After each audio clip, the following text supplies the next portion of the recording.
Do you want to hear a secret? Hold on. Before I quench your curiosity, let me remind you that some things are better off left not knowing. Pry around long enough, and you're sure to find something you weren't looking for. That is to say, not every treasure chest is filled with gold coins, elegant jewelry, and expensive relics. Maybe it's not even a treasure chest at all. Dumpsters do look quite similar, don't they?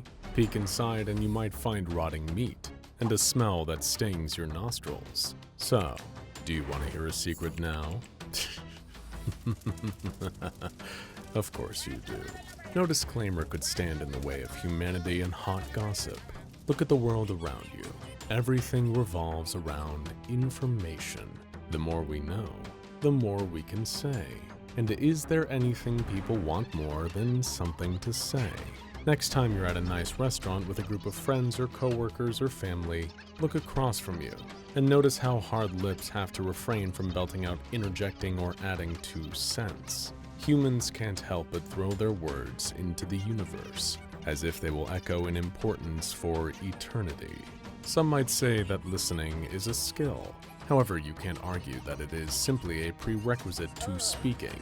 It is a deal we make, a compromise. If we listen, then we get to speak. If we hear a secret, we get to share it. So we spend our lives listening, observing, and gathering information about the people, places, and things around us. Philosophers and scientists like to call it the pursuit of truth. But who are we kidding? It's a chore, a task completed only for the prize that comes with it, the chance to speak about what we've seen, heard, and learned. Most often, this journey of gathering information isn't as profound as we pretend it is. Digging around other people's business is no noble task, but curiosity is like a shiny shovel, and to let a tool like this rust in the shed would be a sin, wouldn't it? So with that said, let's stop pretending we don't love TMZ. Let's indulge in our lust for secrets. Let's get digging deep into the mystery of SCP-1903. Like with understanding any artifact, culture, or ideology, we have to first look at the earliest origins of our subject to comprehend its current state. This is to say, SCP-1903 wasn't always SCP-1903. Once upon a time, she was Jackie Barter, a woman who dedicated herself to her job, trying to make a better life for herself. Jackie Barter valued her work above anything else. She did her job and never complained. She showed up early and always smiled. Whether she enjoyed it, however, was another thing. It's hard to know anyone's true feelings at their workplace, but we can speculate that her clients enjoyed it more. So what was it that she did exactly for work? What was her job title when she filed taxes? What did her day-to-day shift look like?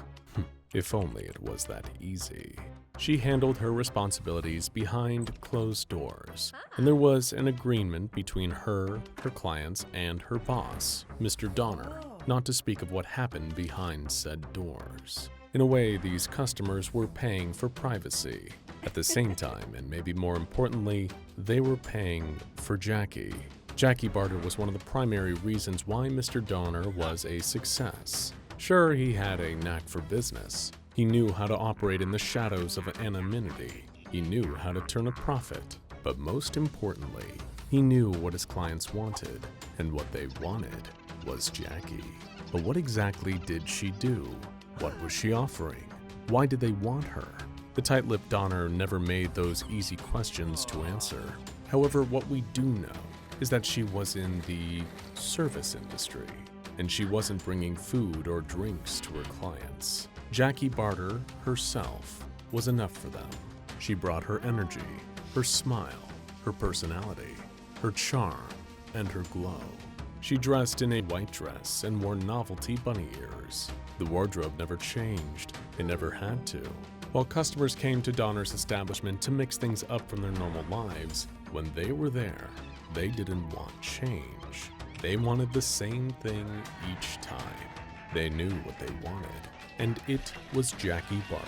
Jackie Barter in a white dress and bunny ears. What she actually did, however, isn't as clear. but if you were to speculate, you'd likely come to some version of the truth. What is clear is who she did it for. A man who we will refer to as AF was her top client. AF managed the chemical plant a few blocks from the establishment. He had a wife, a high-income job, and had the means to live a good life. He had things going for him, everything he could ever want. But like any man built of vices, he wanted more. Mr. Donner's establishment was made for people like AF. It was a place where people could be influenced by the devil on their left shoulder and not be judged for it. It was a place for depravity detached from morality. It was a place where you didn't have to shape your behavior to the expectations of society, family, or friends. More than that, it was a place where people themselves didn't feel guilty for what they did. Mr. Donner created a place where people could act on their impulses, enjoy themselves, walk out, go home, and leave their shame at the door. AF loved every aspect of it. And so he became a local. He went frequently, and he always requested Jackie. Donner operated his business in a vague, mysterious building, the type of place you'd have to Yelp 3 times before entering just to make sure you're at the right address. It looked abandoned, and yet you could feel the life behind those doors. It pulled you in. Inside there were rooms lined up like a hotel hallway. Behind one of those particular doors waited not just one man, but rather a crew of friends. AF always brought about 3 or 4 people with him. Why he brought them isn't understood. Did he feel safer in his sins when he shared with others? Or was it that he was trying to impress them? Or maybe he was up to no good and wanted to have the numbers on his side. What we do know is that whoever these men were, AF had an abundance of them. Each time he visited the establishment, he brought a different group of people with him.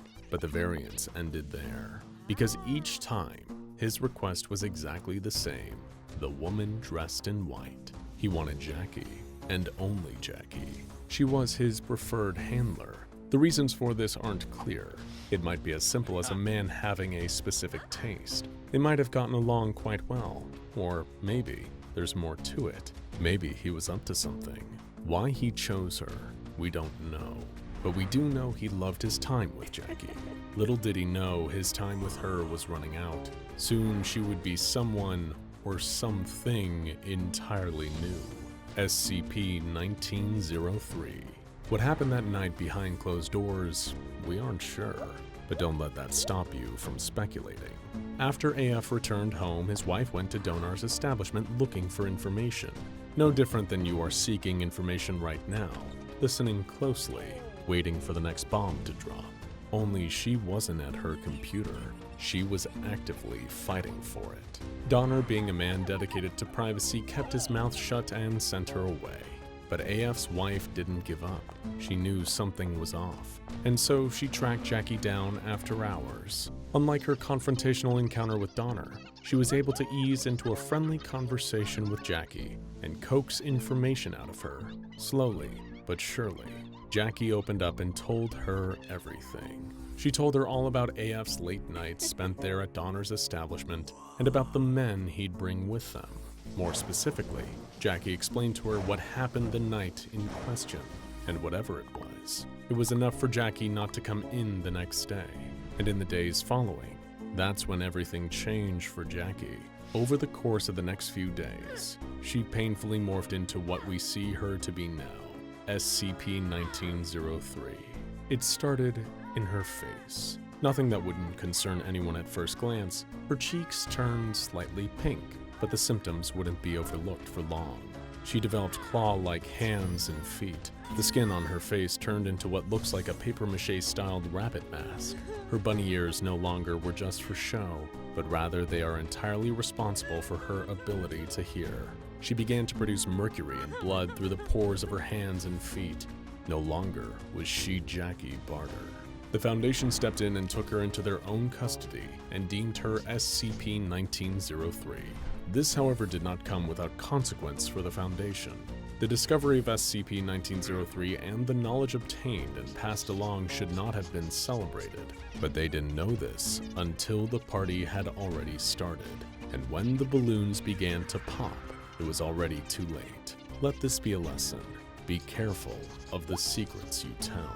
Unlike most curiosities, this one came at a cost no contestant on The Price is Right could ever have guessed. We are creatures who crave information, and we will dig around until we get it. And once retrieved, it is instinct to hold it up and show it to the world. Mostly, this is innocuous. However, sometimes when someone spills the tea, we all get burned. And that is exactly what happened. SCP-1903 was discovered by the Foundation to harbor a slow-acting info hazard. The effects of this info hazard are triggered when the subject learns 3 important details of Jackie's story. Number 1, AF's full name. Number 2, AF's actions towards Jackie. And number 3, Jackie's response to AF's actions. Sorry LeBron, Bosch, and Wade, but no big 3 in NBA history has ever been as powerful as this one. It is the catalyst for years of damage. If not guarded properly, it has the force to dismantle entire dynasties. As the Foundation spread this information throughout personnel, so spread the infection across the research team. Anyone who learned too much of the story was and will be afflicted. But what exactly does that look like? Well, subjects will begin showing symptoms of mercury poisoning, and large parts of the skin will flake off exclusively around the facial area 2 days after exposure to the trigger information. After 5 days, typically when the pigmentation of the affected area is pure white in color, the dermis will begin to form a protective layer of similar composition to SCP-1903's mask, with the exclusion of any traces of mercury. This layer will continue to form until it covers the entire facial area, and will eventually appear to resemble a papier-mâché animal mask of a similar fashion to SCP-1903's, which typically resembles rabbits, cats, wolves, foxes, and rats. They will go biologically deaf, and they will only be able to hear if they continue to wear these ears. Over the course of this change, the hands and feet will undergo a pigmentation shift, darkening considerably. Their nails will sharpen, growing into claws over time, and the subject's hearing will transfer to the next set of novelty ears, which represent the animal that their masks resemble. Once subjects have found these ears, they will show reluctance to take them off. It is unclear if this is because they have built a bond with their identity, or if it is simply the case of them trying to preserve their hearing. Furthermore, if a pair of ears becomes damaged to the point where repair without spare parts is impossible, the subject will become permanently deaf, and they will be left wishing their deafness had come sooner, saving them from hearing Jackie's secret, saving them from the curse that comes with it. Maybe they even wish to be mute too, because once an affected subject tells a non-affected subject about the trigger information, the normal subject will undergo the changes the affected subject went through up until that point, thus continuing this chain of unfortunate fate. 2 to 3 days later, blood will begin to seep through the pores in the subject's hands, feet, and gums. Within a few hours, mercury will begin to appear in the subject's bloodstream. This does not physically affect the subject or other subjects in a similar state. However, it does severely affect the subject's mental health. Many afflicted subjects have been reported to go to extreme measures to remove the mask that has overtaken their face. AF was one of them. He sawed at it with a knife until his face was, well, faceless. This means of infection by way of info hazard was most notably observed with researcher Hayward when he was reading Revision 2 of SCP-1903. By the time he finished, he saw SCP-1903 staring at him from across the cell through the observatory window. She was trying to warn him not to read it. She didn't say anything, but she shushed him. He pressed the button for a photograph and tried to talk to her through the intercom, but when he did, she just sat back down on her cot. He assumed that she realized he was reading her file and then tried to warn him not to tell anyone. While the story of SCP-1903 was going around infecting people and causing them intense physical and psychological pain, SCP-1903 herself was trying to save them from it. This is the tragic through line of the story. Jackie Barter spent her whole life making other people feel better. In most cases, this meant sacrificing her time and energy to do so. And her payment for these services wasn't fair. What did she get? She was sentenced to life under strict supervision, a life in pain, a life in a body that isn't her own. But this is often overlooked. The most documented and studied pain wasn't of SCP-1903's, but rather the personnel who were affected by her story. In fact, there are few documented records of how SCP-1903 itself feels. However, we have interviews with researcher Hayward explaining how he felt after being affected. And maybe, with time, as Hayward moves further and further away from his time as a normal human being, we will begin to disregard his pain too. In science, empathy often finds a way to elude us. With each new study, we move closer to an objective understanding, but at the cost of traveling further and further from its emotional makeup. Regarding Hayward, he initially felt fine after the affliction, but in a couple of hours, the affected areas started to feel irritated. Nothing that couldn't be managed, though. He didn't think much of it until the second day. By then, it felt like he had spent the day on the beach staring up at the hot sun, but he remembers not having been in the sun at all that day. Even under a layer of clouds and low temperatures, the skin on his face felt to have been roasting as if in the oven. His face was slowly peeling off. If he tugged at the corner, he swore it would have ripped off like a band-aid. The pain and discomfort didn't end there. The testing for Mercury wasn't much fun either for him. However, he was quite reluctant to go into details about how the procedure was done, similar to how your dad would respond if you asked him about his colonoscopy. Even now, Hayward's face is still tender. A gentle kiss on the cheek would feel like a pinch, but the worst pain wasn't physical. It was the mental games it played with his head. He experienced hallucinations. He started seeing them around the time he noticed that the mask finished growing. They blended with reality, and it took him time to start recognizing their onset. He could tell he was hallucinating if he focused on people's clothing, because in his hallucinations, their outfits would change until everyone was wearing a white tux or a white evening gown. The dresses would be classy, yet revealing, similar to how the women would dress at Donner's establishment. In fact, most everything in the hallucinations could be called back to Donner's. The people in the hallucinations would be wearing masks of different animal types, just like Jackie and her coworkers. Hayward said it looked like a masquerade where he was the center of attention. Everyone would turn their heads to face him, even if their necks should have snapped. They'd turn a full 180, and they would just glare. These hallucinations would last close to 30 seconds, and during that half minute, one thing stood out specifically. There would be a man leaning against the wall not wearing a mask. He was the only one who wasn't in stylish evening wear, so he kind of sticks out. He can't be made out clearly, but by studying the description, the Foundation believes it to be a vision of Donner. Could Donner be a more important piece to this story than we give him credit? The person trying hardest to silence the story must have the most skin in the game of secrets, right? Either way, we can all learn a lesson from Donner and keep quiet from time to time. I will say it again. Sometimes when someone spills the tea, we all get burned. Now go check out SCP-3887 Monster Under the Bed and the Horror of Body-Stealing Rain, SCP-3300, for more haunting anomalies that'll stay with you forever.